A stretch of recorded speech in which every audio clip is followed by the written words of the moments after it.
Dans ce chapitre, on va étudier les effets électroniques et leur importance en chimie organique et en biochimie.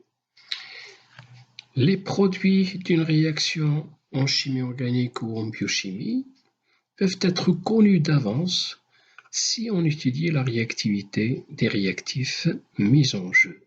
Cette réactivité est basée sur la connaissance de la répartition électronique ou encore la répartition de charges dans ces molécules réactives.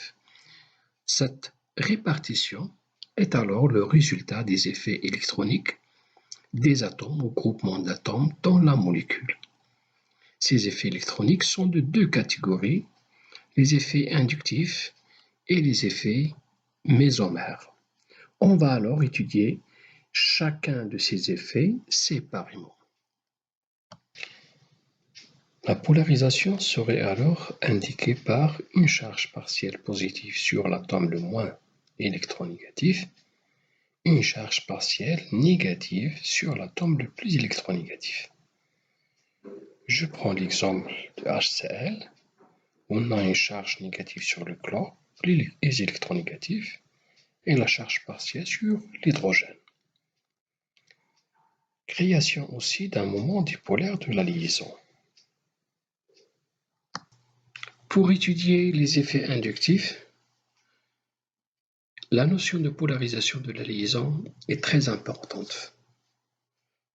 Elle est basée sur la connaissance de l'électronégativité des éléments qui forment la liaison. Pour cela, on est obligé de revenir un petit peu sur le classement d'électronégativité des éléments dans le tableau de Mendeleev par rapport au carbone. Tous les éléments à gauche du carbone sont moins électronégatifs et tous les éléments à droite du carbone sont plus électronégatifs. Alors, dans une liaison covalente, lorsque les électronégativités des atomes sont identiques ou voisines, l'unillage électronique de la liaison est symétrique. On dit alors que la liaison est apolaire. C'est l'exemple de l'hydrogène, où l'unillage électronique est symétrique. Lorsque les électronégativités des atomes liés sont suffisamment différentes, la densité électronique la plus élevée sera du côté de l'atome le plus électronégatif. On dit alors que la liaison est polaire. Je prends l'exemple de HCl. L'hydrogène moins électronégatif que le chlore. Nous aurons alors une densité électronique plus importante au niveau du chlore qu'au niveau de l'hydrogène. La densité électronique de la liaison HCl serait disymétrique, donc la liaison est dipolaire. L'effet inductif serait alors défini comme étant la propagation de la polarisation de la liaison covalente sigma, ou encore la propagation de la déformation du liage électronique de la liaison covalente sigma.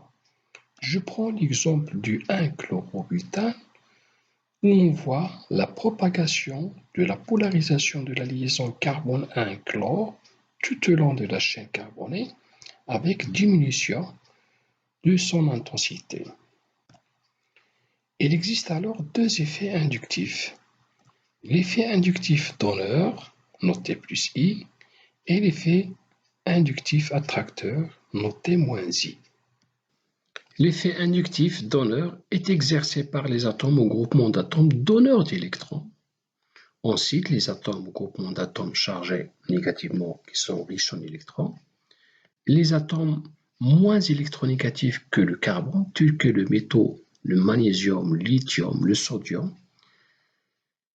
Dans les organomagnésiens, le groupe MgPr reste toujours donneur d'électrons parce que son électronégativité est inférieure à celle du carbone. On cite encore les radicaux alkyles, tels que le méthyle, l'éthyle, l'isopropyle.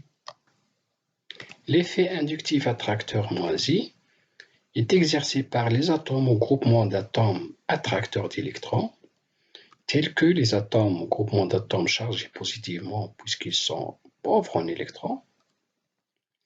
Les hétéroatomes, l'oxygène, le soufre et l'azote, puisque leur électronégativité est supérieure à celle du carbone. De même aussi pour les halogènes, que le fluor, chlore, brome, l'iode. Et nous avons aussi les atomes hybridés sp2 et sp.